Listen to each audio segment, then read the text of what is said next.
Hola amigos, bienvenidos nuevamente a este espacio denominado Santipú, en donde vamos a explorar estos conceptos que nos van a ayudar a entender un poco más sobre la tradición Advaita o filosofía Advaita Vedanta, o mejor conocido como no dualidad.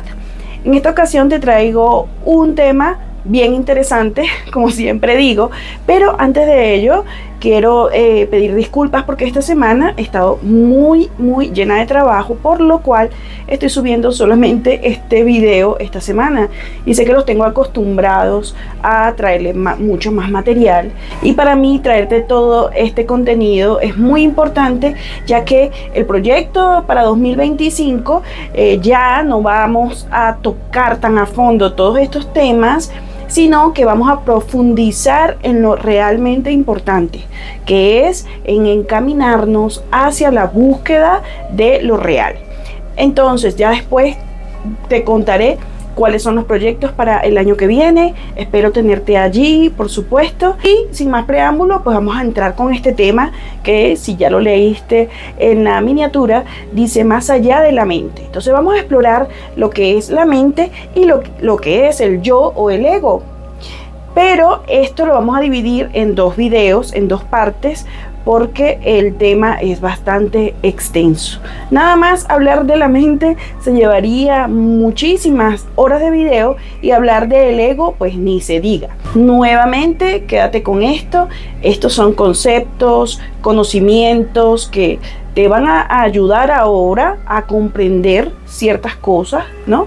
Es importante, pero luego es bueno que apartes todos estos conceptos y que nos enfoquemos en lo que es realmente importante, que es la práctica de la indagación, ahondar en quién soy yo realmente o quién eres tú realmente, cada uno desde su propia experiencia, para luego evidenciar a lo que es real o la verdad. Entonces, sin más, comencemos. Lo primero que vamos a hacer es, y como sabes la dinámica de siempre, aquí lanzamos preguntas al aire. Entonces vamos a comenzar explicando qué es la mente, y esto es una muy buena pregunta para comenzar. Entonces vamos a explorar esto juntos. En Advaita Vedanta, la mente es vista como un instrumento, ¿no? Como un fenómeno que forma parte del mundo de la dualidad. Es decir, del mundo de las formas y de las apariencias, en este mundo en el que vivimos. Entonces, la mente en este contexto no es una entidad sólida o independiente, sino más bien es como un flujo continuo de pensamientos, de impresiones, de emociones y de sensaciones. Entonces se dice que la mente es maya, es decir, es una ilusión, porque aunque parece real, parece sólida, en realidad es efímera, es cambiante. Esto lo puedes evidenciar tú misma cuando quieras, y no tiene sustancia propia. Entonces podemos decir que la mente actúa como un filtro entre la realidad última, que ya sabes que en Advaita la llamamos Brahman, y la conciencia, que es la conciencia pura, y la experiencia que tenemos de esa realidad en el día a día. Entonces la mente está constantemente clasificando, interpretando, etiquetando y dividiendo lo que percibe, y crea o va creando una sensación de separación entre el yo y el mundo. De hecho, la mente es la creadora del sentido de identidad individual, del yo que se siente separado de todo lo demás. Imagina que la conciencia es como la luz del sol y la mente es como una nube. La luz del sol es siempre la misma, siempre está clara, siempre es radiante, pero la nube pasa frente a ella y parece que la luz cambia, ¿no? O que se oscurece o que se fragmenta. Sin embargo, la luz en sí no se ha alterado. Es solo la presencia de la nube lo que genera la ilusión de cambio. De la misma manera, la mente es como esa nube que oscurece o que distorsiona la luz pura de la conciencia. Por eso es importante comprender que la mente, aunque sí es muy útil, esto tampoco lo podemos negar, es muy necesaria, para la vida, ¿no? Para la funcionalidad, para la vida práctica, no puede captar la realidad última porque está hecha para operar en el mundo relativo, en este mundo, en el mundo, la realidad aparente. Entonces la mente solo puede entender conceptos, ideas y formas, pero el absoluto, lo real, Brahman, la conciencia, no tiene forma, no tiene límites y no puede ser reducido a un concepto. Por eso, en la enseñanza de Advaita, se insiste en trascender la mente. Pero, ojo aquí, no se trata de eliminarla, sino comprendiendo sus limitaciones y viendo que tú, que yo, en esencia más profunda, no somos esa mente. Entonces, cuando nos damos cuenta de esto, es que podemos empezar a usar la mente como la herramienta que es, sin identificarnos con sus contenidos. Los pensamientos y las emociones van a seguir surgiendo, eso es natural, pero ya no nos vamos a ver arrastrados por ellos, porque sabemos que no somos esos pensamientos. ¿Somos qué? Somos la conciencia en la que esos pensamientos aparecen. Entonces hay una gran libertad. Ahora vamos a seguir planteándonos una pregunta. ¿Es la mente un obstáculo para evidenciar lo real? Esta es una excelente pregunta, ¿cierto? Bueno, la respuesta desde la perspectiva de Advaita Vedanta es un sí y un no, pero déjame explicarlo. Primero, sí, la mente puede ser un obstáculo porque tiende a interpretar la realidad a través de sus propios filtros, ¿no? De sus propias categorías, de sus propios conceptos. La mente funciona dividiendo, etiquetando, juzgando, y sobre todo comparando.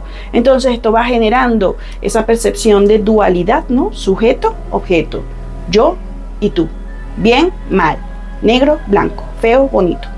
En este sentido, la mente crea la sensación de separación y esa sensación es lo que nos aleja de experimentar la no dualidad, ¿no? La verdad de que todo es uno, de que todo es conciencia. Cuando la mente está activa, ¿no? Llena de pensamientos, de deseos, de miedos, encubre la claridad de lo que realmente somos. Es como si estuviéramos mirando un lago con el agua revuelta, ¿no? No podemos ver el fondo porque la superficie está agitada.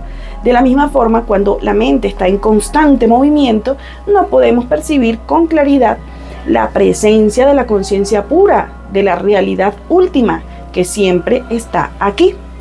Por eso es que muchos textos de Advaita usan la metáfora de la mente como el velo, ¿no? Que cubre lo real. Y mientras nosotros nos identificamos con los pensamientos, creemos que somos ese yo que la mente proyecta. Y esta creencia se convierte en un obstáculo para reconocer la verdad de que somos la conciencia misma, sin forma, sin límites. Pero al mismo tiempo, la mente no es un verdadero obstáculo. ¿Por qué? Pues porque la realidad última no está oculta por la mente. O sea, la mente, como siempre he dicho, no es nuestra enemiga. Ella no está allí conspirando para que no podamos ver a la conciencia. Ella no la está ocultando. Más bien, la mente aparece dentro de esa realidad última. Es parte de la conciencia, ¿no? Es parte de la expresión, de la manifestación de la conciencia. Entonces, la conciencia no está afectada por lo que la mente hace o deja de hacer. Es como lo que decía antes, como el cielo, ¿no? Que nunca es tocado por las nubes que pasan por él. Las nubes pueden tapar la vista, la oscurecen, pero no alteran la naturaleza del cielo. El cielo sigue siendo cielo. Entonces, desde esta perspectiva, la mente es como una herramienta mal entendida, ¿no? Si te identificas con ella, parece un obstáculo, pero si la ves como lo que es, solo un fenómeno, ¿no? Que surge en la conciencia, ahí deja de ser un problema. Entonces, de hecho, cuando comprendes que tú no eres esa mente, que tú no eres la mente, sino la conciencia, que donde está esa mente, puedes verla actuar sin dejarte arrastrar por ella. La mente va a seguir operando en el mundo, ¿no? Cumpliendo su función, pero ya no la tomas como una barrera para conocer lo que realmente eres. Así que más que eliminar a la mente, que se habla mucho de hay que eliminar a la mente, no. El enfoque Advaita es comprender a la mente, ver que no es el enemigo, sino simplemente un conjunto de pensamientos, un conjunto de procesos temporales, ¿no? Que aparecen y desaparecen en la conciencia. La verdadera libertad surge cuando puedes ver la mente actuar sin identificarte con ella. Entonces, en la enseñanza no dualista, en la enseñanza Advaita, se apunta a un estado de claridad, ¿no? Donde incluso en presencia de la mente, la realidad es evidente, porque has dejado de considerar a la mente, o que has dejado de ver que la mente tiene el poder de ocultar lo que eres. Es decir, la mente solo es un obstáculo si le das tú ese poder, si crees en su aparente realidad, pero cuando la ves como lo que es, ¿no? Como una ilusión más dentro de la conciencia, deja de tener esa capacidad de interferir. Y ahora vamos con otra pregunta. ¿Cuáles son las cosas que debemos comprender sobre la mente para lograr salir de la confusión? Otra muy buena pregunta. Pues para liberarnos de la confusión que la mente genera y comenzar a ver la realidad tal como es, hay algunas comprensiones aquí clave sobre la mente que nos pueden guiar en este proceso. Entonces vamos a ir enumerándolas. La primera, la mente es un flujo, no una entidad sólida. ¿Cómo se explica esto? Pues la mente no es una cosa fija, ¿no? Ni una entidad concreta, sino un flujo continuo de pensamientos, de emociones, de recuerdos, de percepciones e imágenes. A menudo creemos que la mente tiene una existencia sólida porque nos identificamos con su contenido, pero si la observas atentamente, vas a ver que la mente está en constante cambio. Entonces, comprender que la mente es solo un proceso que ocurre en el presente y no una entidad estática, esto es fundamental para lograr dejar de identificarnos con ella. Segundo, la mente no es tu identidad, que este es el error más común, ¿no? Que es pensar que yo soy mi mente, que los pensamientos que surgen son el reflejo de quién soy yo. Sin embargo, en Advaita Vedanta se enfatiza que tú no eres la mente, así como se dice que no eres el cuerpo, sino la conciencia en la que la mente aparece y desaparece. Entonces los pensamientos, sabemos, y lo puedes comprobar, que vienen y van. A veces algunos se quedan por más tiempo, pero los pensamientos no se quedan fijos, siempre van y vienen. Pero hay algo en ti, ¿sí?, que permanece constante. Algo que observa, ¿no?, esos pensamientos cambiar. Ese algo es la conciencia, es tu verdadera naturaleza. Y reconocerlo es fundamental para poder salir de la confusión. La tercera, la mente es dual por naturaleza. Es decir, la mente opera en términos de dualidad. Está siempre clasificando, siempre está juzgando, siempre está dividiendo la realidad, ¿no?, en opuestos, bueno, malo, agradable, desagradable, placentero, yo, los demás, yo, los otros. Esa es la naturaleza de la mente y esto hay que comprenderlo porque esto nos va a ayudar a darnos cuenta de que la paz y la libertad no se encuentra en tratar de eliminar a esos opuestos o de tener solamente, que esto es muy común, solamente pensamientos buenos, ¿no? No se trata de eso, se trata de trascender la identificación con ese juego dual de la mente. Entonces, cuando ves la dualidad y como lo que es un fenómeno mental y que tú eres la conciencia que lo trasciende, la confusión se disuelve. Cuarto, la mente busca seguridad en el tiempo. Mira, la mente está constantemente proyectándose o hacia el pasado o hacia el futuro, tratando de encontrar allí seguridad, certeza, una identidad que sea sólida. Entonces, cuando te das cuenta de que la mente vive en el tiempo, ¿no?, ya sea recordando o anticipando, puedes ver que la paz no se encuentra ahí. La paz, ¿dónde está? La paz, indagando, te puedes dar cuenta de que esa paz está en el presente, está en el aquí, está en el ahora, donde la mente no tiene poder sobre ti.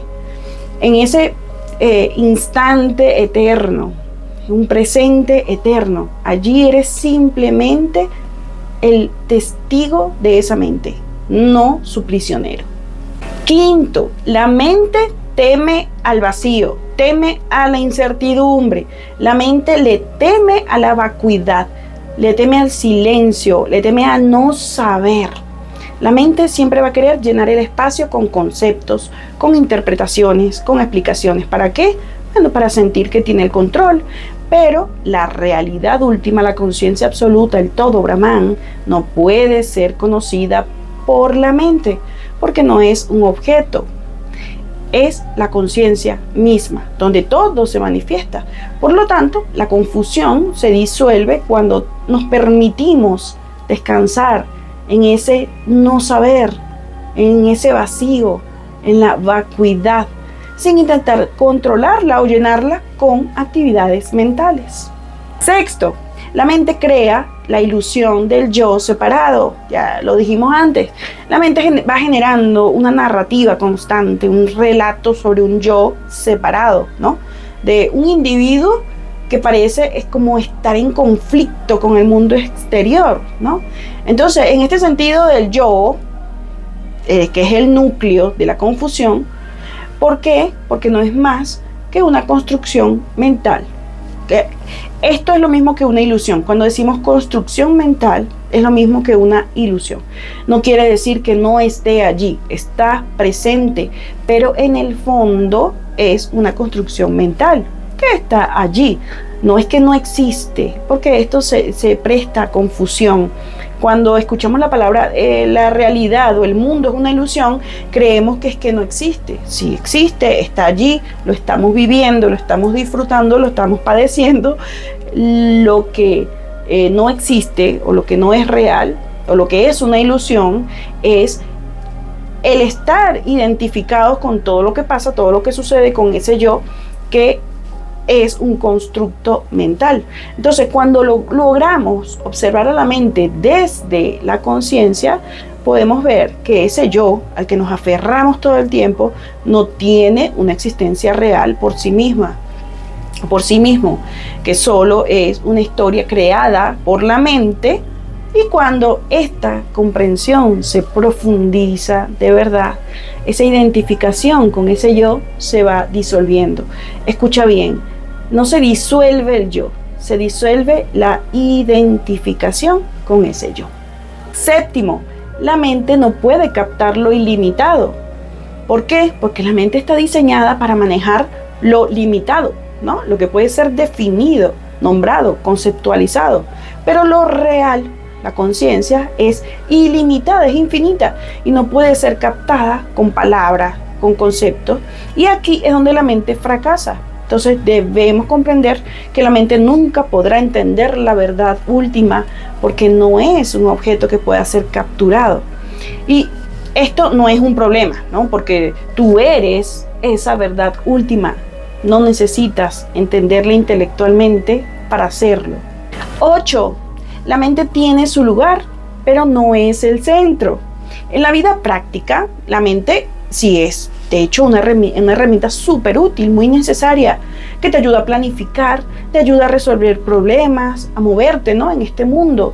Entonces no se trata de rechazar a la mente, sino de ponerla en su lugar adecuado.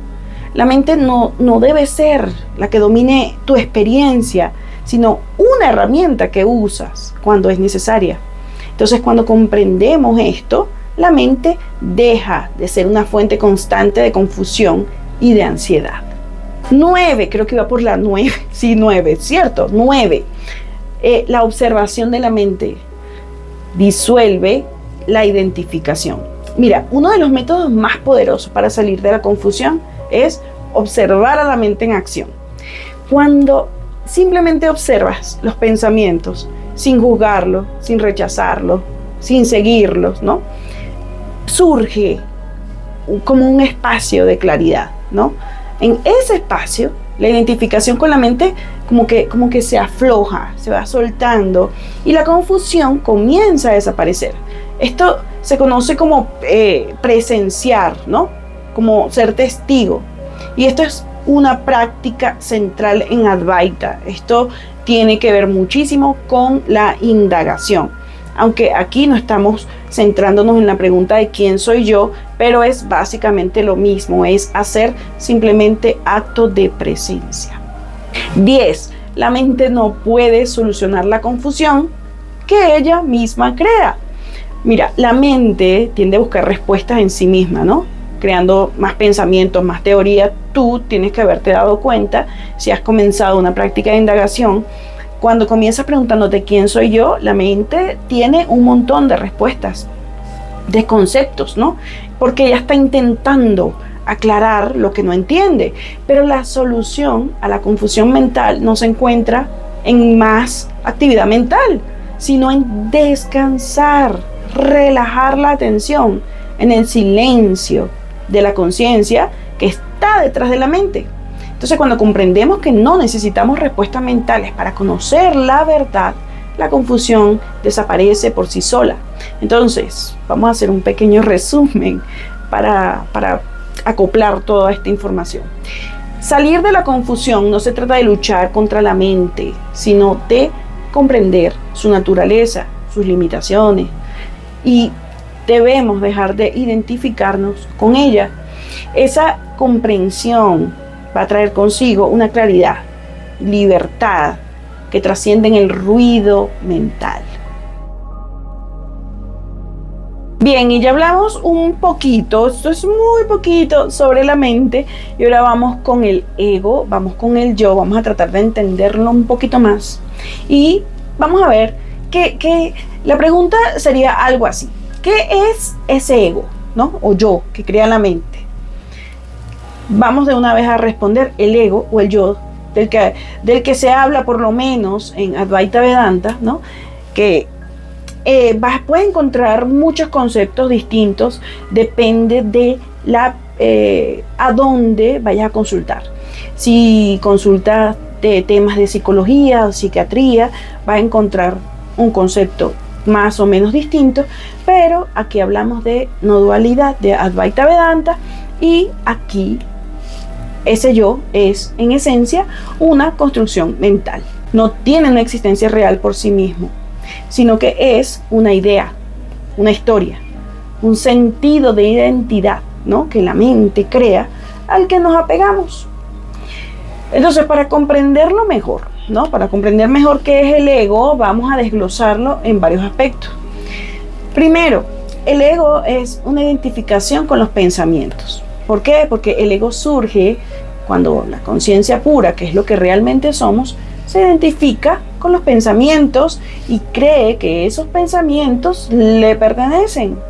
En realidad, los pensamientos son solo eventos pasajeros, ¿no? Que surgen en la mente, como vimos antes, pero cuando nos identificamos con ellos, es que surge ese sentido del yo, ¿no? Del yo soy eso. Por ejemplo, cuando piensas, no sé, estoy molesto, estoy enojado o tengo miedo, ¿no? Surge un sentido de identidad con ese estado mental, como si tú fueras la ira, como si yo fuera el miedo, en lugar de ser la conciencia que solo está experimentando esas emociones en la manifestación. Segundo, el ego es la raíz de la sensación de separación. El ego es la sensación de ser un individuo separado del resto del universo. Es la creencia de que hay un yo que está aquí adentro, ¿no? Dentro de este cuerpo, que está dentro de esta mente. Y que hay un mundo que está allá afuera, ¿no? Que está separado de mí. Esa ilusión de separación es lo que genera la dualidad, ¿no? Yo, tú, lo mío, lo tuyo, mi vida y la vida de los demás, ¿no? Entonces la mente crea esta separación para darle coherencia a nuestra experiencia en el mundo, pero desde la perspectiva no dual, esa separación es una apariencia, no la realidad última. Tercero, el ego es también una colección de recuerdos, de creencias, de experiencias, ¿no? El yo que sentimos como nuestra identidad, está construido sobre una colección de recuerdos pasados, de experiencias, de creencias, de deseos, de miedos, de expectativas. Todos estos elementos forman la narrativa que llamamos mi historia. Entonces la mente toma todos estos elementos, los une y crea una sensación de continuidad, ¿no? De yo soy el mismo que ayer cometió ese error, así que seré el mismo mañana. Pero si lo analizas con cuidado, verás que este yo es una construcción basada en fragmentos de memoria, no algo fijo, no algo sólido. Cuarto, el ego es una búsqueda constante de seguridad y de validación. Mira, el ego está constantemente buscando confirmación de su existencia. Él quiere sentirse especial, quiere sentirse seguro, quiere sentirse amado, quiere sentirse reconocido. Eso no quiere decir que sea malo ni bueno. El yo es así. Aquí lo vamos a poner en su lugar, es así. Él quiere acumular experiencias, quiere acumular también conocimientos, posesiones, cosas materiales, logros, ¿no? Que lo reafirmen como un yo único. Y por eso el ego vive en un estado de insatisfacción perpetua. Siempre está buscando algo más para sentirse completo. Pero esa búsqueda resulta ser interminable, porque el ego, al ser una construcción, nunca puede encontrar una satisfacción real, que sea duradera. O sea, siempre habrá algo más que desear, algo más que lograr. La quinta cosa es que el ego es una ilusión mantenida por la creencia. Es decir, la única razón por la que el ego parece tan real es porque creemos en él. Es como la cuerda, ¿no? Que en la oscuridad parece una serpiente. De este tema vamos a hablar próximamente un poco más a profundidad, que este es una narrativa o una parábola, un cuento, una narración, como lo quieras ver, que en Advaita Vedanta es central, ¿no? La cuerda y la serpiente, y es muy útil para entender, ¿no? Esto que creemos. En la oscuridad de la ignorancia, tomamos, en este caso al ego, como si fuera nuestra verdadera identidad. Pero cuando llega la luz, cuando logramos ver con la luz del discernimiento, con la luz de la indagación, vemos que ese yo que pensábamos que éramos no es más que una apariencia, una ilusión, ¿no? que desaparece cuando se observa con claridad. Sexto, el ego no puede existir sin el pensamiento. Si intentas buscar al yo en ausencia de pensamientos, te darás cuenta de que no puedes encontrarlo. Cuando la mente se silencia, la sensación de yo desaparece, porque no hay pensamientos con lo cual te puedas identificar. ¿Qué pasa entonces con esto? Bueno, esto revela que el ego no es más que una actividad mental, no una realidad constante. La conciencia sigue ahí, silenciosa, presente, incluso cuando el yo o la identificación con el yo se disuelve momentáneamente. Entonces, esa conciencia, que es lo que realmente somos, está allí, y el ego es solo un fenómeno pasajero dentro de esa misma conciencia. Séptimo, el ego es una función práctica, no la realidad. En no dualidad, no se demoniza al ego. Por eso te acabo de decir que no es un enemigo, no está mal ni está bien, simplemente está allí. Así es su naturaleza. ¿Por qué? Porque se entiende que el ego tiene una función práctica en el mundo relativo. Es útil para la vida cotidiana, para interactuar en el mundo, en esta experiencia, para comunicarnos, para hacer planes, pero no es nuestra verdadera identidad, ¿no? Es como se dice mucho, es como un personaje en una obra de teatro, en una película. Es útil para la representación, para el acto, pero no el actor que realmente somos. El problema surge cuando olvidamos que estamos jugando un papel, cuando creemos que somos ese personaje de manera absoluta. 8. El ego es el centro del sufrimiento. Esto lo habrás escuchado mucho, aunque dijimos que el ego no es malo ni es bueno, hay que decir que dentro de su naturaleza de ser yo, de ser ego, ese ego, al sentirse separado del todo, ¿no?, vive en una constante lucha. ¿Qué tipo de lucha? Bueno, quiere evitar el dolor, quiere alcanzar la felicidad, quiere controlar el mundo, ¿no?, y las circunstancias para sentirse seguro, pero la realidad es que la vida es incierta. Eso es una realidad. La vida está en constante cambio. Y el sufrimiento, de hecho, surge porque el ego se aferra a cosas que son pasajeras, que son efímeras, y trata de fijarlas. Entonces, al ver que no puede controlarlo todo, surge la frustración, surge el miedo y surge el dolor. 9, el ego teme desaparecer, pero no es necesario eliminarlo, ya lo dijimos. El ego teme su propia desaparición. ¿Por qué? Porque cree que significa la muerte, ¿no? Pero desde la perspectiva del Advaita no se trata de destruir al ego, no se trata de eliminarlo, sino de verlo como lo que es, una ilusión. Al ver que el ego no tiene una existencia real, esa identificación con el ego se disuelve de manera natural en algún momento. La conciencia no necesita eliminar al ego, simplemente es un fenómeno temporal dentro de lo que es, ¿no? Y juega con él sin tomarlo en serio. Esto es una forma de decirlo. Simplemente es lo que es. Cada cosa en la conciencia, en lo real, todo está en su sitio. Al final, todo está donde debe estar y todo es como debe ser. Entonces, dentro de esa misma conciencia, el yo simplemente está jugando un papel. Y simplemente es un fenómeno temporal. 10.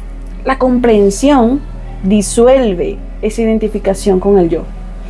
En el Advaita Vedanta, como hemos dicho anteriormente, no se sugiere luchar contra el ego, ¿no? Lo que se sugiere es comprenderlo, pero comprenderlo de verdad, comprenderlo profundamente. Es decir, cuando ves que el ego es solo un conjunto de pensamientos y no tu identidad real, la identificación con él se afloja, ¿no? Esto no significa que el ego desaparezca completamente, sino que deja de tener el poder, ¿no?, de arrastrarnos a la confusión y por ende al sufrimiento. Entonces nos convertimos en una especie de observador de ese yo, de ese ego, en lugar de creer que somos ese yo. En resumen, el ego es una ilusión de la identidad separada creada por la mente. No es algo malo, no es algo negativo, pero tampoco es tu identidad verdadera. Es simplemente una herramienta que puedes usar para funcionar en el mundo, siempre y cuando recuerdes que no eres ese personaje que la mente ha construido. Eres la conciencia en la que todo, incluido el ego, aparece y desaparece. Y seguimos con más preguntas interesantes. Mira esta. ¿Nacemos con el ego o se va construyendo mientras nos desarrollamos en la vida? Bueno, el ego, según se sabe, según la tradición, el ego no es algo con lo que nacemos plenamente formado, ¿no? Más bien se va construyendo a medida que crecemos y nos vamos desarrollando en la vida. Aquí hay algunos puntos importantes. Hoy traemos muchos puntos, pero es que es mejor así para poder llevar una secuencia y no perdernos. Entonces, aquí, con estos puntos, ¿verdad?, vamos a tratar de comprender cómo se forma el ego desde la perspectiva Advaita Vedanta. Lo primero es que nacemos con una conciencia sin forma, todos. Cuando nacemos, nuestra experiencia es de pura conciencia, sin una identidad definida. Así te hagan una carta astral, así te hagan una tirada de tarot, a ti ese ser, ese nuevo ser que ha venido a esta experiencia, nace sin una identidad definida. Los bebés no tienen un sentido claro de yo o de mío. La experiencia inicial de la vida es directa, ¿no?, sin estructura de la mente que categoriza, que analiza, que etiqueta.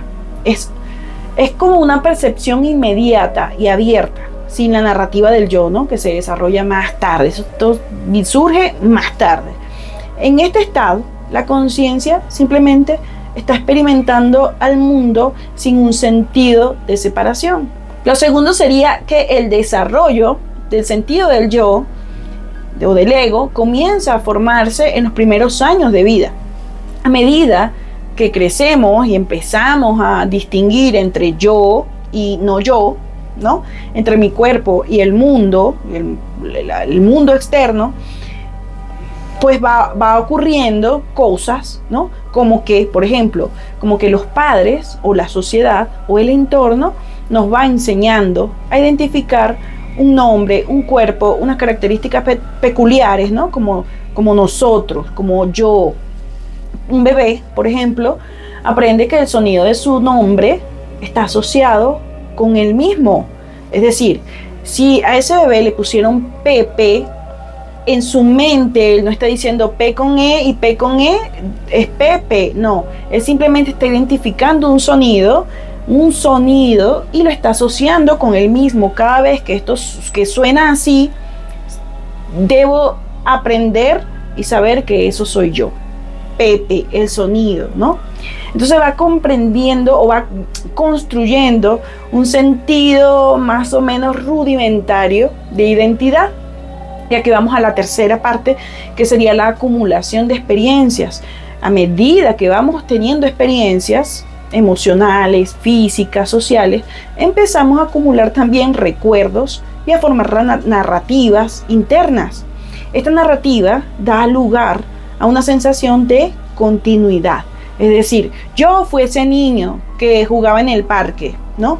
Yo fui ese niño al que la mamá lo llevó al kinder y sintió miedo de que no lo fuera a buscar. Yo fui ese niño que tuvo X experiencia. Yo tengo estos gustos y preferencias. Me gusta la compota, no me gusta la manzana, me gusta el brócoli. La mente va organizando estas experiencias en una historia coherente y ese yo empieza a fortalecerse como una identidad separada. Cuarto, la influencia de la cultura, muy importante, y la sociedad. Es decir, el ego no se forma en el vacío, ¿no? Sino que está profundamente influenciado por la cultura y la sociedad en la que nacemos. Aprendemos a definirnos a través de lo que los demás nos dicen que somos, de lo que la sociedad valora y de las expectativas que se nos imponen, ¿no? Así es que el ego se va construyendo a partir de etiquetas, de roles, de expectativas, de creencias y de valores que vamos absorbiendo del entorno. Entonces la cultura nos enseña a identificarnos con ciertos aspectos, ¿no? Como el nombre, como decíamos antes, pero ya ahora como una etiqueta. El nombre, el género, la nacionalidad, hasta la religión. Y nos diferencia de otros. Y esto crea también separación. Si yo soy católico es porque hay algo más. Si yo soy hinduista es porque hay otras religiones más. Si yo soy marrón es porque aquel es blanco, aquel es más claro, más oscuro.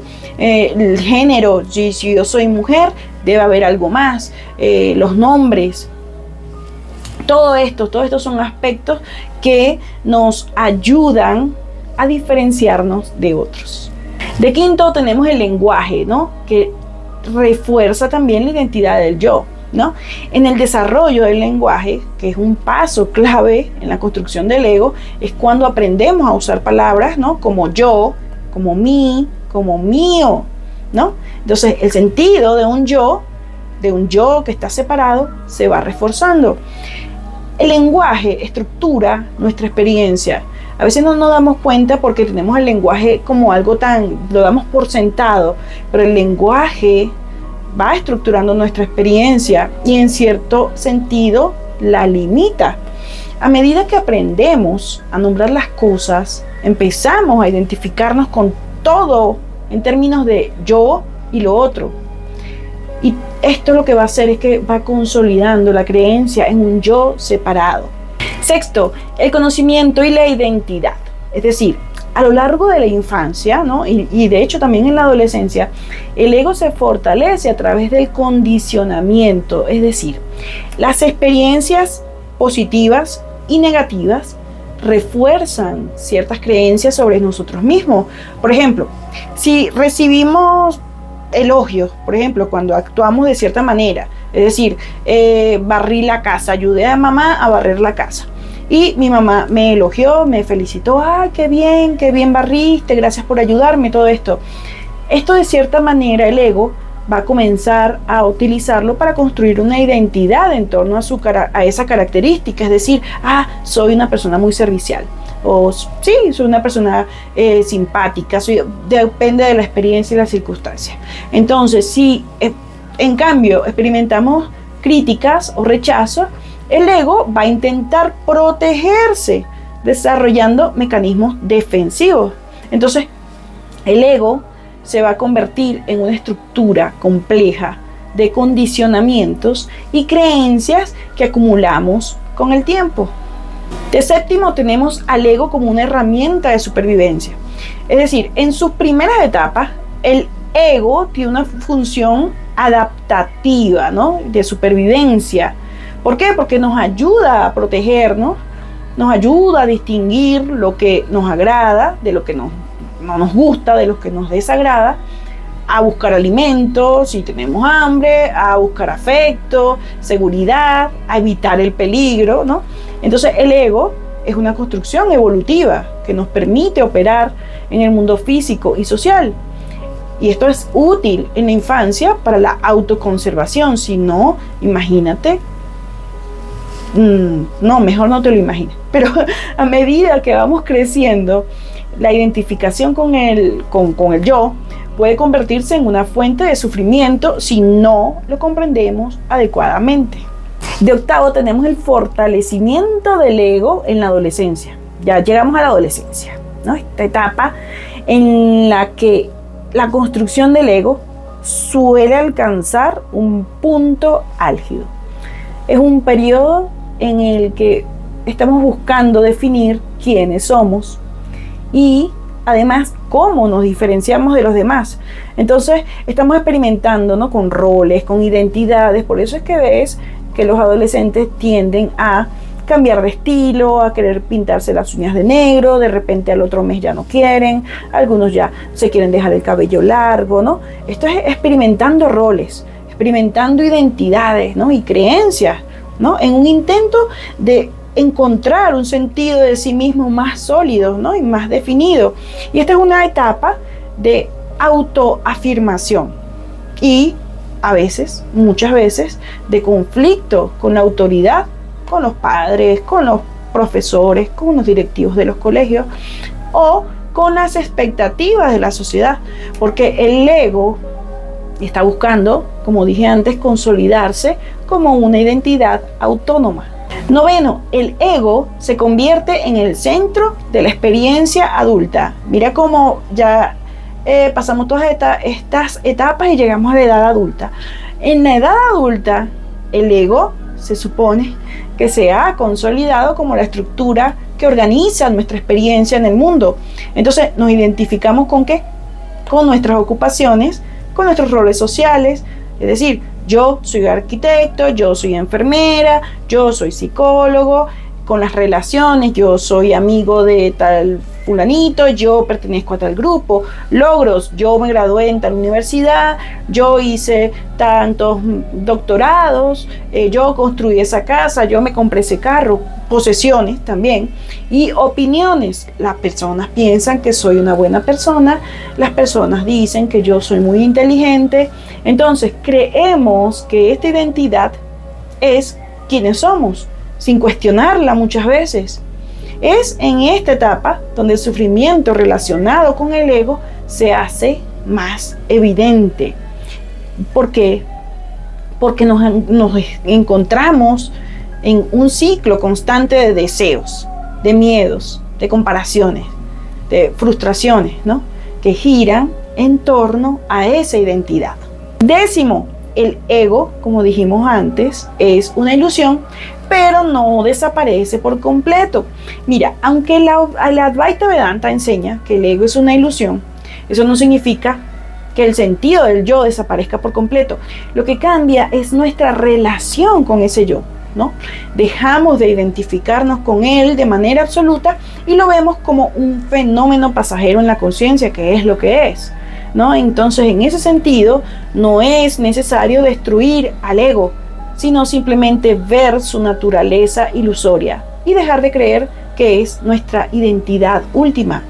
Entonces, la comprensión profunda de que yo no soy solo esta construcción mental, ¿no? Es lo que va a ir disolviendo esa identificación. Ok, ahora vamos a resumir. El ego se construye a lo largo de la vida, a través de la identificación con los pensamientos, con las experiencias, con las creencias, con los recuerdos y con los condicionamientos. Entonces, nacemos con una conciencia pura, una conciencia abierta, pero a medida que crecemos, esa conciencia se identifica con un yo, y esto es normal, esto es así, es natural. Esa conciencia se identifica con un yo que surge a través del lenguaje, del entorno social y de la acumulación de experiencias. Entonces, este yo ya sabemos que no es nuestra identidad real, sino una ilusión construida por la mente. Entonces, el proceso espiritual en Advaita es reconocer esta construcción, es recordar que somos la conciencia, que está más allá del ego, que está más allá de esa historia personal. Y ahora vamos a redundar con una pregunta un poquitico más osada, pero para dejar esto bien claro. En el camino espiritual, ¿es necesario disolver el ego o comprenderlo o aprender a vivir con él o solo acabar con la identificación? Bien, en el camino espiritual, especialmente desde la perspectiva Advaita Vedanta, el objetivo no es destruir al ego, ya lo dijimos, sino acabar con la identificación con él. El ego en sí mismo no es malo, no necesita ser eliminado. Más bien se trata de reconocerlo por lo que es realmente, ponerlo en su sitio. Es una construcción mental, una herramienta funcional que nos permite interactuar con el mundo, pero que no define nuestra verdadera esencia. Entonces, ¿qué es lo que debemos hacer? Comprender al ego, no eliminarlo. El ego míralo como una sombra. No podemos eliminar a la sombra. La sombra, me refiero a la sombra que se proyecta cuando hay una luz en contra, ¿no? Entonces, esa sombra no podemos eliminarla por completo mientras estamos vivos, ¿no? En este mundo, pero podemos verlo como lo que es. Ahí está, es una sombra y listo. Cuando hay luz, la sombra desaparece, pero sabemos que cuando estás a contraluz, la sombra está allí, no pasa nada. Lo ves por lo que es.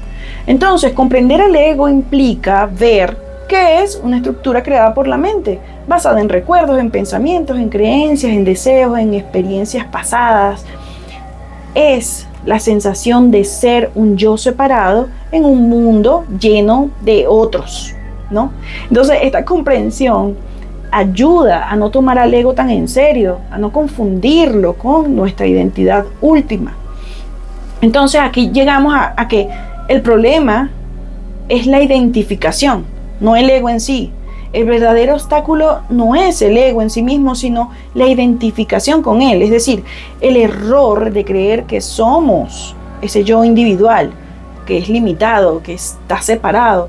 Esta identificación es la raíz del sufrimiento, ya que nos hace sentir incompletos, vulnerables, ansiosos, deseosos de aprobación, temerosos de la pérdida.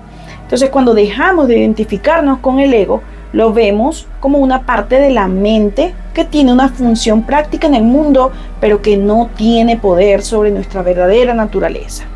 Entonces, darse cuenta de que la verdadera naturaleza de lo que es la realización espiritual, y esto implica reconocer que somos la conciencia, esa conciencia en la que ese yo surge, ¿no? En la que surgen los pensamientos y ahí surgen todas las experiencias. Eso es lo que somos. El ego es simplemente una ola en el océano de la conciencia. No es la totalidad del océano, pero forma parte de él, ¿no? Entonces, cuando comprendemos esto, el ego deja de ser una fuente de conflicto y la identificación se va desvaneciendo. Entonces, no es necesario eliminar al yo, a ese yo personal. sino dejar de creer que ese yo es toda nuestra realidad. Y es por eso que aprender a vivir con el ego sin apego es fundamental. Una vez que comprendemos la naturaleza ilusoria del ego, podemos vivir con él, pero sin estar apegados. El ego va a seguir allí funcionando en el mundo. Nos va a ayudar a cumplir nuestras responsabilidades, a relacionarnos con los demás y a actuar de manera funcional, pero ya no tendrá el control absoluto sobre nosotros y ya no dictará nuestra identidad ni va a condicionar nuestras decisiones desde el miedo, desde el deseo. Entonces, aquí la clave está en vivir desde la conciencia. Esta es la parte a donde queremos llegar. Vivir desde la conciencia, no desde esa mente condicionada. Entonces, aquí podemos entender que el ego no desaparece por completo, pero pierde su fuerza. En la práctica espiritual madura, la de verdad, el ego va a seguir presente, el ego va a estar allí, pero su poder disminuye significativamente. Las reacciones emocionales, los apegos, los miedos, las expectativas, eso va a estar allí, eso puede no estar allí, pues pueden surgir, pero se van a ver con claridad y sin identificación. Entonces la mente va a seguir produciendo pensamientos, ¿no? Sobre mí o sobre lo mío. Entonces cuando tú escuches a alguien que está en un camino espiritual y lo escuchas decir mis zapatos, no digas, está identificado con sus zapatos. No. La mente sigue produciendo pensamientos de mí, de lo mío, de mi vida, mis zapatos, mi carro, mis cosas, mi mamá, mi pareja, pero ya no tienen la misma carga emocional ni la sensación de urgencia. Allí la diferencia con mi zapato es que si mi zapato se rompe, yo no voy a hacer un drama por eso. ¿Por qué? Porque se vive con un sentido de desapego y de libertad. Si tengo una pareja y surgió un problema y rompimos, mi pareja dejó de ser mi pareja, pero no va a haber un drama por eso, porque se vive con ese sentido de libertad, reconociendo que la mente y el ego son fenómenos temporales, no nuestra esencia. Entonces también sirve mucho ver al ego como un personaje en la obra, en la película de la vida, ¿no? A veces se dice, ¿no?, en Advaita, que el ego es eso, es como un personaje en la trama de la vida. Y ese personaje sigue desempeñando su papel, pero ya no lo tomamos como la realidad última, como lo que somos. Al igual que un actor, ¿no?, que interpreta un papel en una obra, en una película, en una obra de teatro, sabemos que lo que está haciendo es parte de la representación, ¿no? Vivimos nuestras vidas, jugamos nuestros roles, soy doctor, soy mecánico, soy el rol que toque, mamá, estudiante, pero con la comprensión profunda de que somos el que está observando, esa conciencia en la que eso se está dando, en la que esa película está sucediendo, y no somos el personaje en sí. Entonces, aquí viene la paradoja que no puede faltar. Que Advaita está lleno de paradojas, la no dualidad. Aquí también aparece la paradoja del ego. Útil pero ilusorio. Es decir, el ego tiene una función práctica en el mundo. Nos ayuda a navegar en la vida, en la vida cotidiana. Nos ayuda a comunicarnos, a realizar tareas, a crear, a cuidar de nuestras necesidades y de los demás también. Sin un sentido mínimo de ego, sería difícil vivir en el mundo, ¿no? Sin embargo, la paradoja aquí es que, aunque es útil, no es quien realmente somos. Es una ilusión necesaria para la vida en el mundo relativo, pero es una ilusión que puede convertirse en una prisión si nos identificamos exclusivamente con ella. Entonces, ¿qué sería la liberación? La liberación es una nueva relación con el ego. La liberación espiritual no consiste en eliminar al ego. Esto se piensa mucho que es así y no es así. Se trata de transformar nuestra relación con él.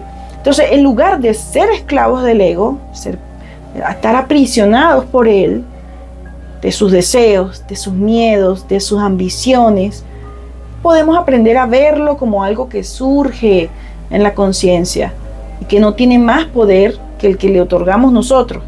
Entonces la libertad radica en ser el observador del ego, sin quedar atrapados en sus historias, en sus narraciones, ¿no? En permitir que la vida fluya sin aferrarnos a las ideas y a las expectativas de ese yo separado.